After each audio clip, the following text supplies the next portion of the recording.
Welcome to the Better Man Podcast with Ivan and Sumedh. This podcast is all about how to be an optimal, conscious male in today's society. Join Ivan and Sumedh as they go deep into the rabbit hole of personal growth, mindset, social dynamics, and spirituality. Are you ready to be a better man?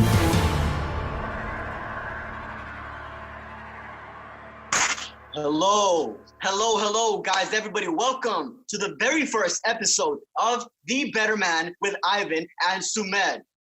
This is gonna become your favorite podcast. You're gonna watch this for a few minutes and you're gonna be like, boom, this is my favorite podcast. When's the next episode? When's it gonna come out? That's literally how amazing it is. Look, our backgrounds, me and Sumedh, we have extensive research in shaping ourselves and shaping lives. Sumedh, he comes from a theater background and a rapper background, and now he works and he helps people, reach into peak performance state. You know that one feeling like that, every now and then, we have shit days, we have okays, and we have the best days of our lives. He can get you to the beat and the best day of your life. That's what he can do. That's what he teaches. That's right, baby. Hey there, guys. Thanks, everyone, for tuning in. This is our first episode of the Better Man Podcast. I want to introduce my very good friend, my homie, Ivan, and he has an acting background, he's really into fitness. He has an amazing musical theater background too. He's done Spanish theater. He's done, English theater in other languages. And basically, he's really in New York. I did it in New York. I did it in Atlanta, in Austin, Texas, around the fucking world. Around the world. We global here, baby. We global. Okay. And global. Basically, he's also a filmmaker and a photographer, and he's really interested in capturing an aesthetic lens, and he has an artistic perception and inner depth and very high conscious individual. I feel that, when we became friends, it instantly clicked. We were both Scorpios. We were both very committed to creativity, and we were just like, let's make music videos together. We just had that vibe, it was just an automatic definitely ability to have that vibe. And you played soccer as well, right? First division team. Yeah, high level, high intensity kind of thing. Amazing. Awesome. So you know about that kind of pressure, it's that pressure really is what builds, and whenever you get people like you and me, whenever we have come together, whenever, the real truth is that whenever somebody is teaching about something, it's because they went through tremendous suffering because they didn't know this information. They were going through a suffering in a specific area of their life. And it was very, very deep. It was very painful. And they did not want to go through that pain again. And that's why we don't want people to go through this kind of pain that we've been through. We want you to just take what we teach, implement it into your life so that it's easily integrated. And you don't have to no longer suffer. You no longer have to be where you don't want to be. You can cut the steps. Me and Sumedh, we pay a lot of money to other people for books, for courses, for mentors. Right. We invest in ourselves. We already, it's basically like you're getting this information for free after we paid a lot of money for it. So absolutely. Pay attention. That's all I can say for right now. Sumedh, do you want to kick us off? Today's topic is about high status body language. And I think Sumedh, he's got some very interesting stories. He's going to kick us off with that. All right, man. Well, first of all, I think we should start about what this podcast is about. What is a better man? And we will kick it off into body language. But before that, I just want to say, in terms of being a better man, I mean, for me personally, and you can take it after this, Ivan, but basically for me, being a better man is to grow every day, right? Is to take little incremental steps every day so that you get slightly better and you tweak and you hone and you're able to go through the process of really breaking yourself down to build yourself back up. And at times it almost feels like you have to kill your old identity in order for you to be the identity you prefer to be. What about you? What is being a better man for you, Ivan? I mean, identity is a very funny thing, but basically for me, being a better man is for me to accept what I am not, right? Yeah. To not be in denial of my flaws and to not be in denial of my greatness, right? Don't shy away from your strengths. Don't shy away from what is amazing about you. You know, when you get complimented, don't be like, oh gosh, oh my gosh, thanks. Like, you know what? It's true. You're like, yo, thanks. You know what I'm saying? Like, you know it already, right?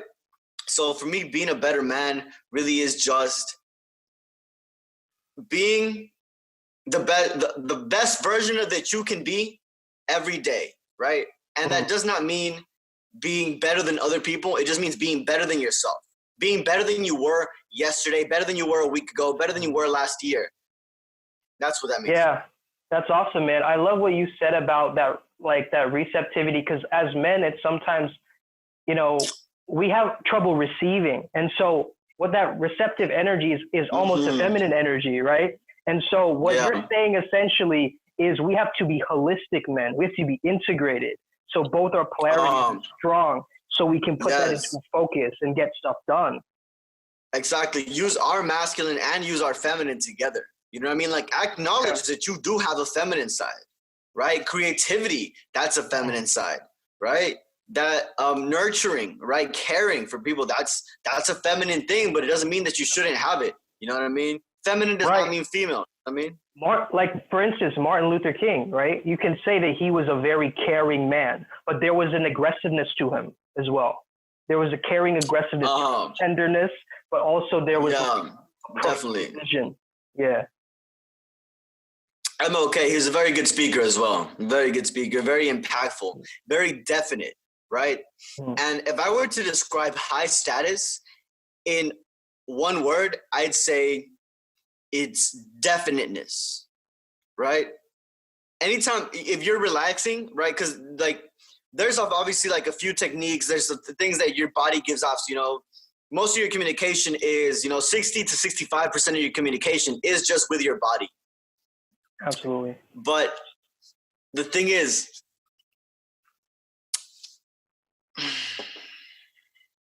I forgot what I was going to say. Well, you know what? Like, I think it's actually even more than that, is what I heard. It's like 80 or something. It's like a lot of it is unconscious. Really? Like, much higher. Like, body language is so crucial because I feel like it gets there before the emotion. It's almost like, for instance, like the way I see high status is like what you said is definiteness, right? I don't know if that's I remember now. definite, Yeah, I remember. Being definite, right?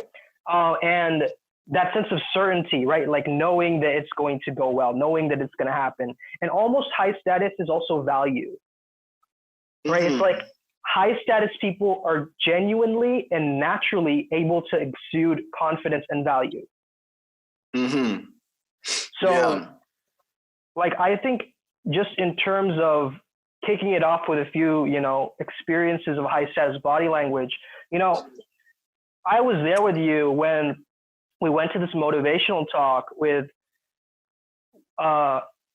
he was a peak performance and creativity coach, and he helps people to really get into super consciousness. And his name was Ryan Pinnick. Ryan, if you're watching, thank you for tuning into our podcast. Shout out to Ryan. Shout out to that man. Shout out to Ryan Pinnick. And basically, when I was doing my master's program, and Ivan was also, he was in his my first year, actually. In his first year, we met and we went to this motivational free speech together. And we met this man, Ryan Pinnick. And in halftime, I had a conversation with him. And the way that I perceived him as a very high status individual, obviously because of his experience, his entrepreneurship. He has a very attractive girlfriend, right? He has all the things that per se, like a high status or successful individual has. He has those traits. So how was I thinking in that lens? How was I going to have a conversation with him? So first of all, I removed that barrier of he is greater than me. Like, you know what I mean? Like, that's very good. That's a very, very good thing. Everybody, write that down right now. Write that down. Keep going. Because if we put people up on a pedestal and we look at them, then automatically our confidence level and our success level isn't meeting together. Yeah, because they might have a higher status than you, but they're not more human than you. You know what I mean? Exactly. Everybody's equally human. Do you get that? Like, nobody can be more human than you, right? But yeah, absolutely. So you went on and you met him again. Right, absolutely. I won his social media competition, and the thing is, when I first met him, we automatically connected because what he said on stage was a lot of Hermetic philosophy and alchemy and things like that.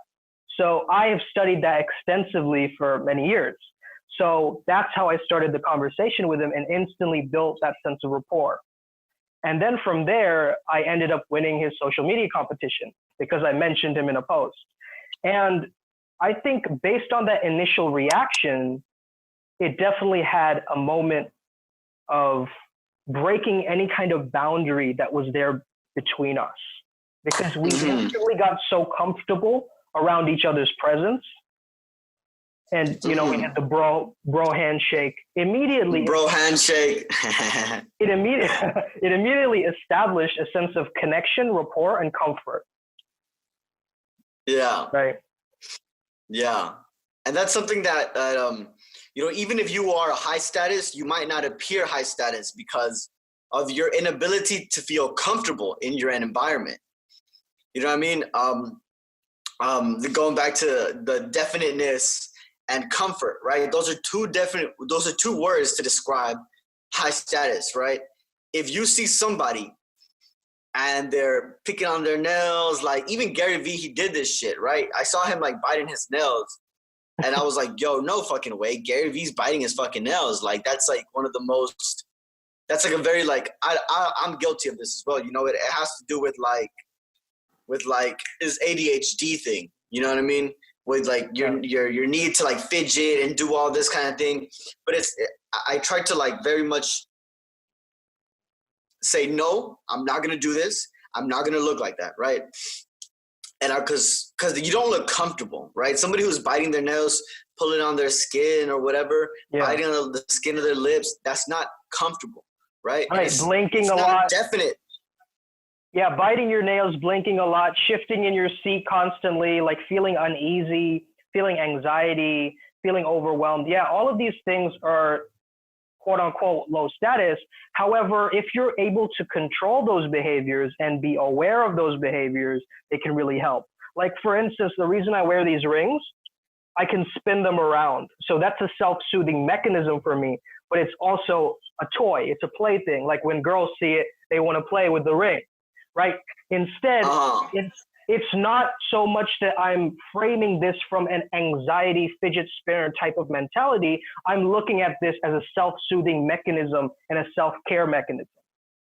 So you're shifting the way that you see it. You're shifting the way that you're interacting with it. You know what I mean? As a high status individual, you know, you won't see walking as just getting somewhere. Right? You won't see sitting down as just sitting down, right? When you are a high status individual, you know that people are watching. You have to take that into consideration, right? Before you even approach, let's say you're at a networking event, right? Let's say you're at a film event, right? You don't know what's going to happen next. You don't know where this could lead you. So you want to be in that position where you already look comfortable. People are around you, are seeing you, and they see you as this confident person, this person who's very much grounded, who is not even like worried, nothing. That's just like very calm, definite, knows what they're doing, right? Like, let's say my example was, I was one time at a short film festival, right? It's not a film festival that's short, but it's a film festival for short films. Right, got it. and I was there and I was in line getting some coffee, and these ladies, they bumped into me, right? You know, they're like these like older ladies, and they were like, "Oh, no, you know, sorry, you know, my bad. Oh, you know, want to come sit with us? Right?" And then like, you know, I'm like, sure, you know what I mean? And I didn't do it in a way where it was like, oh, awesome, there's people inviting me. It was in a way where people were like, yo, this guy's cool. Why doesn't he come be cool over here with us? And then I sat over there with them. And afterwards, this is where like shit got really interesting. Afterwards, I got invited to the red carpet event that was being held at the end. It was like an awards ceremony. And this lady, she was introduced to me to a bunch of her friends, and she was like, yo, come with us. And we got to driving around in a Porsche. We took it to this like old style castle, which was a castle back in the days. You showed up, they had champagne already, people in waiters. They had the silver platters with the champagne glasses. You get there, you got champagne, and they were buying me drinks as well, and they were introducing me to everybody. They're introducing me to all the filmmakers. They're introducing me to leaders of the event, right? Which was actually really important because later I would submit my films for these people to see them, right? And they already know who I am, and they already have a liking towards me and a trust towards me because their friend was the one who presented me to them, right? And Absolutely. all of this was because I was behaving in a high status manner. Yeah, that's called persuasion, right? So it's like the environment is already primed for you to be able to be that high confident male. So basically, when someone else introduces you, they set the frame already. And then you're able to really be yourself in that moment, be yourself, be the best version of yourself you can be. And yeah, I really think that, you know, in high status environments, it's really important that you merge with the environment, but you don't lose your sense of self in that. You keep a groundedness and a presence about you where you almost feel like, hey man, this is my home. I belong here. And that kind of confidence, it's almost like you're part of the same tribe. A lot of us, we get anxiety to public speak because, you know, back in the days, our ancestors, when we spoke up, a tribe might kill us, right? Because we're not a part of the same tribe. So that in group, that out group, that's really, you know, it's scary. We feel that sense of fear emerging. But, you know, we both talk about this idea of nervousness being utilized. Like we actually don't want to look at it as approach anxiety, but approach preparedness. And you want to look, you had a video, I remember, about you utilizing your nervous energy and being able to apply it as like a slingshot, almost like tension, using that tension and applying it to what you need to do next. Yeah. I can elaborate a bit on that. I made up this term. It's not the fanciest of terms, but it is called nervous confidence, right? And that is the true statement that whenever we are nervous, it is because something good can come from it, right? We're never nervous going into like, I'll give an example. Before you go into a job interview, or you're going to speak to some clients, or you're going to speak to that super hot girl across the room, or anything. You're about to do something that is going to perhaps change your life. You feel nervous. You feel nervous. You have to feel nervous. Like, you're not a fucking robot. You know what I mean? In a way, we are kind of like robots. We are machines, right? We are computers. Your brain is the software. Yeah, totally. Yeah, exactly. So it's like knowing that you will always be nervous, no matter what. It's just a fact. It's a fact that like only psychopaths don't feel nervous. Psychopath? Right. Are you a fucking psychopath? I might be a psychopath then. I almost want to think of it like, you know, the nervousness is like the car starting. It's like the rev. It's like the right? Yeah. You could definitely say so. It's like what they do is there's a piece on the engine, right? Where if this piece isn't working, even though everything else works, this isn't going to work. It's not going to start, right? They call it the starter. And all it is, it's like a thing that goes tick, tick, tick, tick. It's like, it creates like a spark. inside the engine, right? And even though you might have the best fucking engine, you might have the engine that works, that spark, that nervous energy, it's actually excitement. You know what I mean? Man, Mel Robbins talks about this in her book, The 5-Second Rule, where she mentions how nervousness and excitement feel the same way in the body. Yeah, physiologically. Your heart is racing, you get a little bit of sweatiness, right? It's actually excitement, right? So what Sumedh was saying earlier, it's about shifting your idea of what it is, right? Shifting your idea in your environment. Right, and sometimes, nervousness can come off as a kind of needy energy, because when you mentioned fire, that spark, I thought of desire, right? And desire is something that we want. And sometimes that can give off a very leeching, taking energy. It's like we want it so bad, we want it desperately. So instead of the desperation, we have to find the inspiration in that. What is actually pulling us towards that thing? And how can we feel excited about it rather than nervous?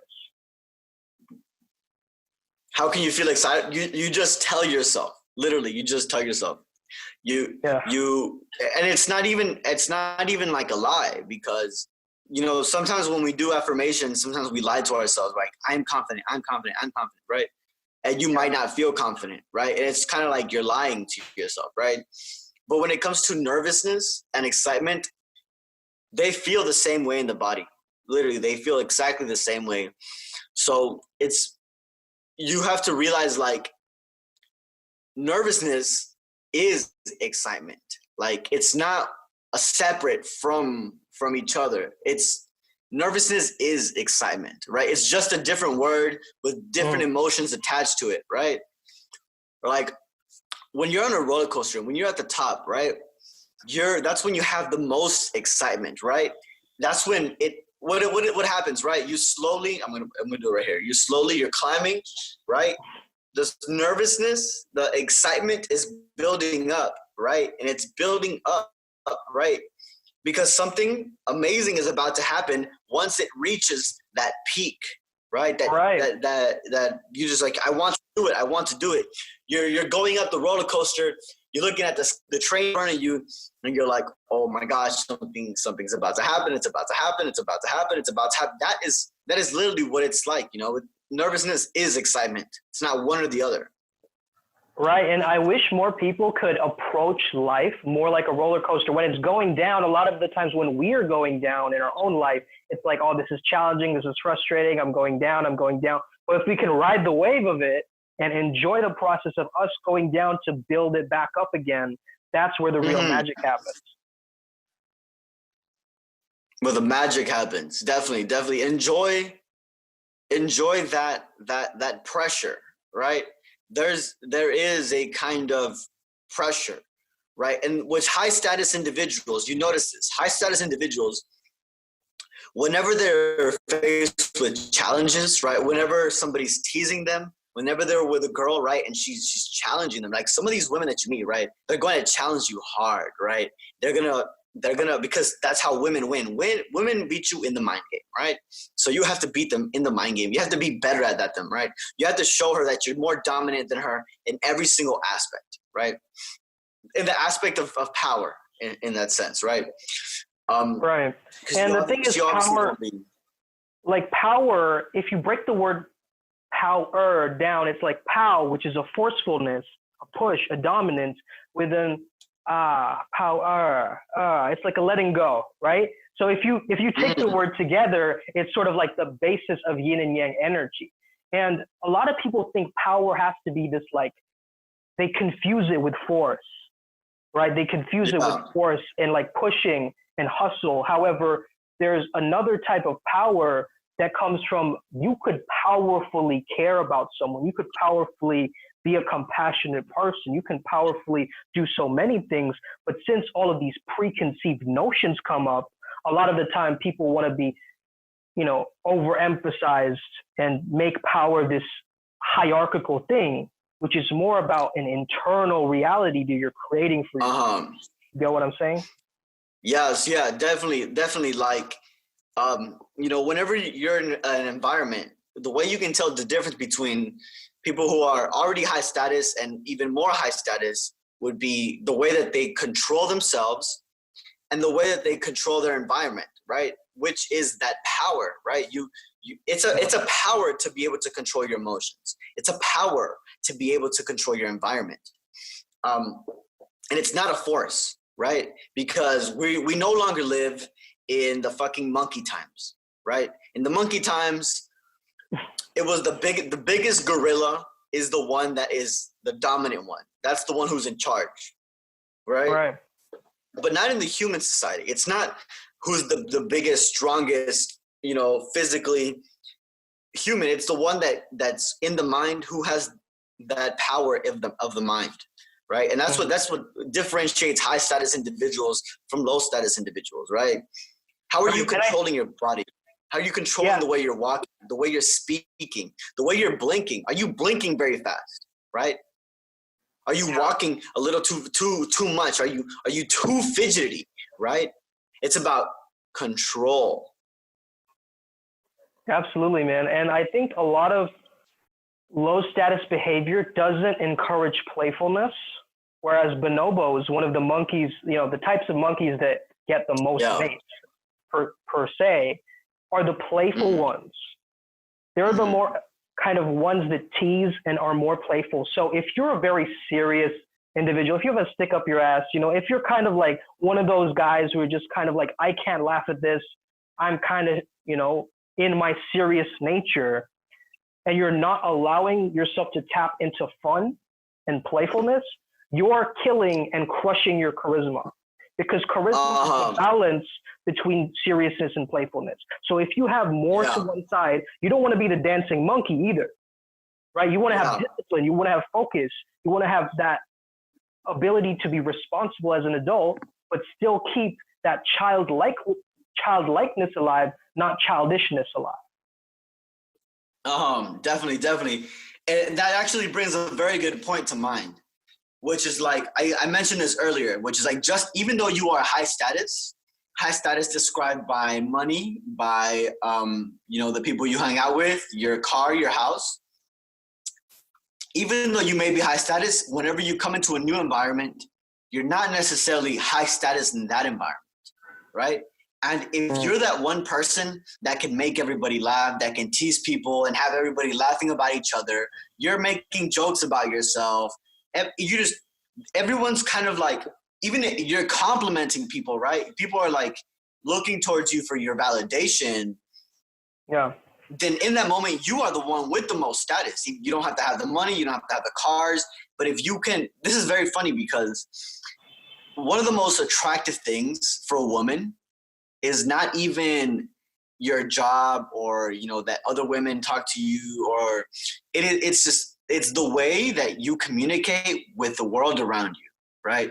It's the way that other people interact with you. Are you friends with other people?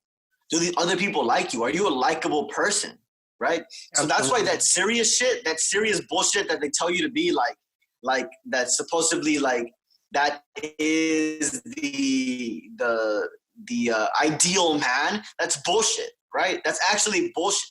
You don't want to be that serious person. You can't have a fun conversation with that serious person. Like, what are you going to do with that serious person? Just be serious together? Like, that's boring. Boring is killing you. Boring is killing your interactions. Boring is killing your wealth. Right. And a lot of males, they come from that logical, intellectual standpoint. So it's like, hey, what are the step-by-steps? So instead of that ability to just intellectualize things and overcomplicate things, and when you have things like 40 steps to financial freedom, it's like 40 steps. What about like 5 steps? That's a lot of steps, right? You don't need that many steps. You don't need to add more barriers or more obstacles to this thing. You need to take away obstacles and barriers. Mm-hmm. So it's really about comfort, recognizing are we making things harder for ourselves or are we making it simpler? Definitely. I definitely can say that there have been times where I made my life harder, right? I made my life much, much harder by trying to portray this image of what it was to be the man, right? Because you get so much bullshit out there. I'm so happy that we have created a podcast that is very much real in this aspect, because there's so much bullshit around what it means to be a man. Like something really, really dumb. I'm gonna talk about this because it's almost embarrassing to even say this. So I think I was speaking about this with you, Sumedh, maybe like a few days ago, right? I'm gonna just go back so you can see. So this position, right? I previously thought that this was what men do, and this position is what women do, right? That this is a position that a more stronger, powerful man would take versus this one, which is complete garbage, which is actually complete. But that's something that I realized was fed to me when I was younger, right? Because I only saw straight men in my surrounding do it in this way, right? And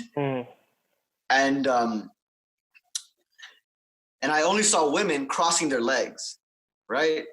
Which, in a way, it is kind of like taking up more space, right? You know, of course, you know, whenever you're in that comfort, it's about taking up space, right? Like, let's say if somebody's walking around with their shoulders like this, right? It's when they're like head down. Right. It's like when we look at our phones, for instance. Yeah. It's the same because we connect ourselves from this top half, right? It's like you're hiding. You know what I mean? Yeah. It's like you're hiding. Like you don't want to be seen. That's what my uncle told me. He said he told me like I don't know what his intention was when he said this, but he was like, dude, don't do that. You look like you're hiding something from people, right? I was on my phone and I was like this. Yeah. Right. And I wasn't necessarily hiding anything. That's just the way that I was, right? I was like this, right? But that was like a very low status way of being, because the thing is, when you don't want to be seen, it's because the likeliness of being killed is much more higher when you are seen, you know? You know, Nipsey Hussle, he grew big, he got shot. MLK, he grew big, he got shot. John F. Kennedy got big, he got shot, right? These people didn't get shot because they did bad things. They got shot because they were seen by a hater, right? The fucking what is that one bird where it has the fucking feathers in the back? Yeah, the peacock, right? The peacock, right? In game, if you ever studied game back in the day. Yeah, mystery method, old school stuff, right? Peacocking, right, was to dress to dress differently, to look differently so that you stand out, right? And that just doing that, right? Just dressing differently, right? Just having like necklaces and bracelets, right? That are more, a specific hairstyle, right? That increases your status because you're more likely to be seen, right? The peacock, the nicer his feathers are, he's more likely to get eaten. Right, and I think the thing about accessories is just accessories are sexual. You know what I mean? Like, that's a mating strategy. Really? Yeah, that's a mating strategy because the thing is, like, jewelry. Like, why do people wear jewelry, for instance? This is a mating strategy, right? It shows high status because you can actually afford a gold chain as opposed to someone who can't, right? So that's a status symbol that people see, like, oh, that person is wearing Balenciaga as opposed to Crocs, right? So, weird example, but anyway, like, as I'm saying, like, people perceive a certain kind of status based on visual cues that they see, which they get through different ways, like media, etc. Visual cues. I think one thing is being comfortable and being high status gives other people permission to be comfortable. I think that's a really important aspect of it. That's a mic drop moment, I think. Guys, I hope you're taking notes because, we're going very fast here. And the thing is, like, we're not slowing down for you. We're not slowing down. You can watch it again. You can watch it again. It's not even a rewind. Exactly. All right. Yeah, actually, you made a really, really, really good point, which was that you're being judged like this. By like in a snap moment, that's when you're being judged. You know what I mean? And even though you might be this amazing person, going back to this statement, I just, the more I speak on this, the more that I realize that doesn't matter if you have high status things in your life. You can, whatever environment you are in, you will be treated accordingly to how you are seen in an instant, right? Because that is how we are judged. We're judged so fast. Like, let's take the fast car, right? Let's say we look at a Lamborghini. We see a Lamborghini. We know that car is fast. It just looks fast. It just looks like a badass fucking car, right? But now let's take like a Honda Civic, right? In an instant, we'll look at the Honda Civic and we'll look at the Lamborghini. We'll say, well, the Lamborghini is higher status. It's faster, right? But we don't know what's inside that Honda Civic. It could have a different engine. It could have that NOS fucking high nitrogen in there that makes it better, right? But we won't know that because we don't look under the hood, right? We have no ability to look under the hood. So the way you're presenting yourself with your walk, your talk, your eyesight, your hands, your feet, all of that takes it into consideration because you're being judged like this. Right. Let's pimp our rides, and what I mean by that is let's pimp our lives. Okay. And basically, bro, when you were talking, I had an instant download. Okay. When you were talking about the difference between a Lambo and a Honda Civic, like I got a download. A Lambo. Oh, real nice. A Lambo is a high status based on the environment that it's in. If you're driving a Lambo and you are in Beverly Hills, that's not that impressive. But if you're driving a Lambo in a small town, Wisconsin, right, and you're going with your Lambo, you're being looked at everywhere, right? Eyes are going to that car because that's rare. And so what the download that I got was, it's so important, the context that you're in, the environment that you are in has a definite impact. Surround yourself with wolves and not sheep. Surround yourself with winners and not people who are just getting by. Let me ask you this then. Well, how do you stand out? Let's say you're back in LA, right?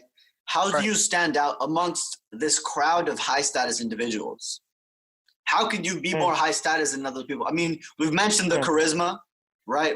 We've mentioned the comfort, the definiteness, right? But how can you be, how do you stand out?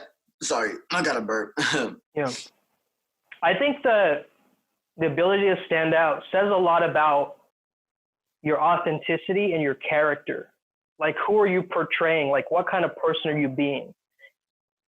If your a quote unquote archetype is a rock star, let's say that's your dream. You want to be a rock star. Are you doing the things that all the other rock stars do, or are you trying to set trends and do things in your own way? Because in order to be a trailblazer, exactly that. You have to blaze the trail. You have to be able to light a fire within you and really be able to go forth and be able to create that sense of desire, right? It's like, not a mic drop moment here, man. Dude, no, seriously, like what you just said sparked so much into my mind. Two specific things, right? One, an episode from Big Time Rush. And two, a line that Kanye West said in one of his songs. Boom.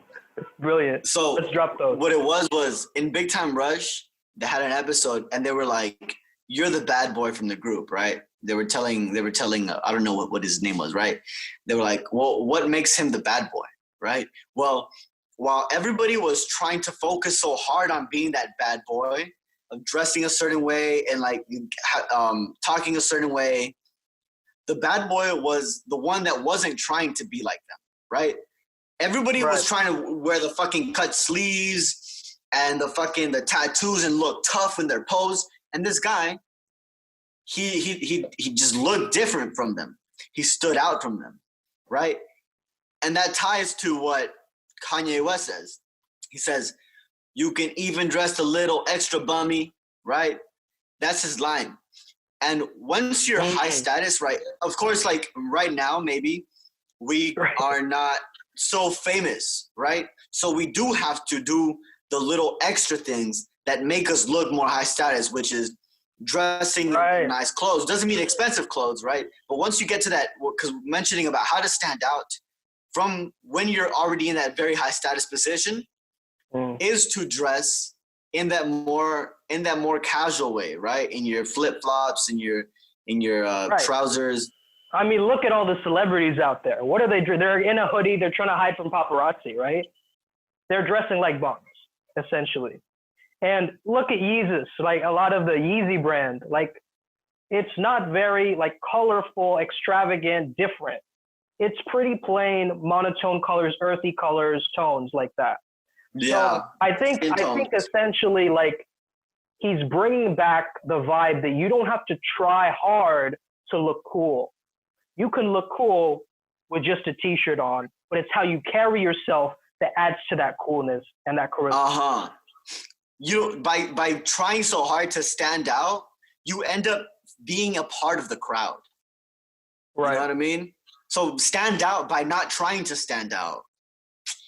Very true. Yeah. Very true. I swear, we've said so many things that make me want to get tattoos. Like, like write down these like specific scriptures on my arm. Right. And like, damn. Right. If we ever start a cult, like you guys have to start following these commandments pronto. Okay. Anyway, make a Bible. Yo, how are we doing on time? I think we're good. What's the length? How long? How did you even know how long we've been talking? I think we've been talking for like 30, 40 minutes. We might want to wrap up a little bit. However, I do want to cover a few topics, like for instance, open versus closed body language, right? What you were saying earlier about the legs, like, right? You thought that this wasn't a very masculine, quote unquote, position because you were programmed to think that. But if you take someone like James Bond, for instance, he's able to cross his legs very elegantly and still pull it off. So I think it's very much about character. And I also think like some guys, you know, they'll walk into a venue and they want to talk to girls or they want to talk to that business client. However, they hold their drinks, protecting their hearts. I've done this before. Yeah, I know it. Like right? It's like they stand like this. And so what does that show? That's communicating to the environment that I'm scared. I want to protect myself, right? I'm in a very constricted kind of environment. Like I'm constricting myself, not expansive. So if you just make these few tweaks, drop your shoulders and back, put your drinks to the side of you, and just breathe deeper and ground yourself from the bottom of your feet, like you're doing yourself a big favor. You're doing yourself a service. And you know, guys who are high status, they get uncomfortable on purpose so that they're comfortable later. Let me give you an example. You push yourself, Ivan, in the gym so that when the next time life puts you into a bicep curl and tries to crush you down, you're able to handle that. And for instance, I'm able to like put myself into Qigong exercises and Tai Chi. I'm able to do that in a way where or yoga, for instance, the next time life tries to contort me into weird positions, I'm okay with that. I've already have a practice where I'm flexible in doing that. You see what I'm saying? And like people who, for instance, take cold showers or they wake up in the morning and they do something uncomfortable right off the bat. As Brian Tracy says, eat the frog. You do something really uncomfortable. So the discomfort that comes later on in the day, you're able to handle that a lot easier. Exactly. I want to mention something. When you said about the cup, about holding it right here, was this is like a very important space for us. This is like where we have our heart, right? Your heart's right here, right? Your throat is right here. Your chakra system, important chakras, your stomach, your liver, your lungs are right here, right? Yeah. Your diaphragm, your fucking ribs, like all of this is vital. It's vital to you. You know what I mean? So whenever you're standing like this, it's showing that fear of I'm going to be killed, right? Because that's literally what it is. That's the fear of being killed, right? And it applied to you back in the day, right? You have to realize that a lot of your programming is because of your ancestral, your old ancestors, right? Just imagine like we have like 100 in between right here, right? Here's you, here's like 100 generations back, right? You took on all the habits of these people up into this point, right? Yep. So if you're in that position where you didn't see high status people in your family, you didn't see they were treating themselves a certain way, you have to break yourself from that kind of curse, right? Because it's been passed down for so long that you need to break yourself from that fear that's been instilled from generations ago. Yeah, it's been ingrained in you. It's like an imprint. What the yogis, they call it samskara, right? This repetitive pattern that you have to break out of. And when you're able to take life into your own hands, man, when you're able to really be the pioneer in whatever you're doing and go forward in that way, it's ultra powerful. And I think that a couple of other things that demonstrates high status is the fact that you're putting your cup like this and you're opening yourself up. What are you doing? You're showing vulnerability. You're okay with showing your vital organs to the world, being seen, being exposed. Mm-hmm. And that nakedness, right? That ability to expose ourselves, not in the sense of like women flashing their tits, but, expose ourselves in a way that is very, congruent to our self-image. And I think, which is that comfort with yourself, that comfort with your past, that comfort with your thoughts. Right. And I think one more thing that's so powerful in terms of body language in general is eye contact. Like if you see a lion, if you see a tiger, if you see any animal who is fierce and focused, they have a look in their eyes. And us humans, we're higher up on the food chain. So why can't we do what the lions are doing? Why can't we do what the little cat can focus on a little mouse? Why can't we do that as human beings, right? So that's the reference experience we have to give ourselves, is like, animals can do this so consciously and naturally. Why can't we? Mm-hmm. Definitely. And one thing I've noticed about eye contact, sometimes it's very obvious when somebody's trying to be perceived as more dominant by their eye contact, right? Where they're just like, right. They're like that's almost creepy forcing too, themselves right? to stare at you in the eyes. Right. It feels uncomfortable, that's because it's like it's a taking energy, right? It's a taking energy. It's like when someone is staring you down, it's almost like it feels like you're in competition, where it can be more in collaboration. It's very, quote unquote, try hard, right? Yeah, exactly. I think that's some of the problem. That's why we didn't go so much into the body language, the specific things. Like, you notice people say, stand like this, sit like this, talk like this, move your eyes like this. All of that, so that's like the basic, right? That's the superficial thing. That's what you see, right? That's what you might call the outer game, right? We focus today mainly on the inner game, right? What's going on inside for you to be perceived outside-wise as high status? Exactly. And you could do all the power posing in the world, right? You could stand like this for hours. You can put yourself in a suit that makes your V-taper really pop. But until you get to that inner game, what the internal story that you're telling yourself, the beliefs that you're carrying around with you, all that stuff isn't even going to matter. So definitely. Basically, I think of body language, I think of lengthen and widen, just because it's like, you want to be bigger than the other person. That's what alpha traits are. That's what monkeys are doing, right? Lengthening and widening. However, what I ask myself a question on the daily, it's how can I make myself feel more expansive right now, right in this moment? What can I do to make myself feel much more expansive? And instinctively and instinctually, I just think of like being more open with my body posture automatically. Like, it doesn't need to be this thing that's like forced, and in like a light switch, you can turn it on and off. But it's something that is like that presence that you're carrying around with you throughout the day. like a back. Yeah. It's like with you all the time, and you don't need to switch it on and off because it's second nature to you, baby. Yeah. I think with that being said, we can cut it today. I do want to say that, Sumedh, where can we find some of your content? Because we're obviously, me and Sumedh are doing this podcast together, but independently, we do our own other work where we talk about different topics, right?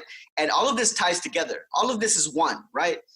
All of this is very important for you to integrate. So this kind of thing that we're going to be talking about is more specifically towards being specifically a better man, right? But other topics that we cover are more important to both genders and how both genders interrelate, and just living better, right? So Sumedh, where can we find some of your work? All right, man. Thank you so much for that segue. Yeah, I think that you guys can find me either on Facebook at SUMEDHC, right, /C, add me as a friend request, shoot me some messages. You can also find me on Instagram at Flowzone Academy. That's FLOZONE Academy. And you can also find me on flowzoneacademy.com. And yeah, guys, if you're interested in working with me one-on-one, I do coach people through the process of getting them more into flow. I help you to catalyze a better life so that you can feel your best and you can perform your best too.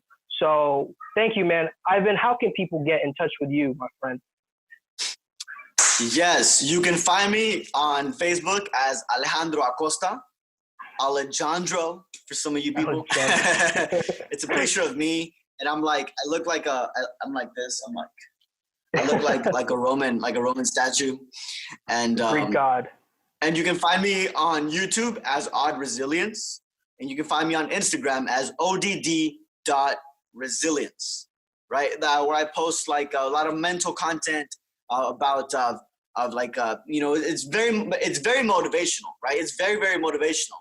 And it's things that you want to listen to whenever you might be feeling low, whenever you want to reframe your whole life. I also do as well one-on-ones where I help people kind of plan out, create a bigger vision for themselves, create what they want, and guide through like trauma release and these meditations to train your third eye, that sort of thing. Anyway, thank you so much for spending this amazing time with us. This amazing, amazing time. I hope that you take this information and you make something greater of yourself with it, that you propel yourself, that you shift your image into what you can actually be. This thing that you think you are, make it not you. This thing that you think you are, make that not you, and make the version that you think you can be. That is the version that you actually are. The version that you think that you possibly could be, the best version of yourself, that is who you actually are. Exactly. And the shy, insecure male that you may be seeing in the mirror, the kind of loner, that guy, that stereotype, the nice dude, that is your fake version. You know that you're greater than that. You know your true potential. So if you are a better man watching today, I want to ask you the question, what will you do today to make you a better man? Thank you for watching, guys. Have an amazing day.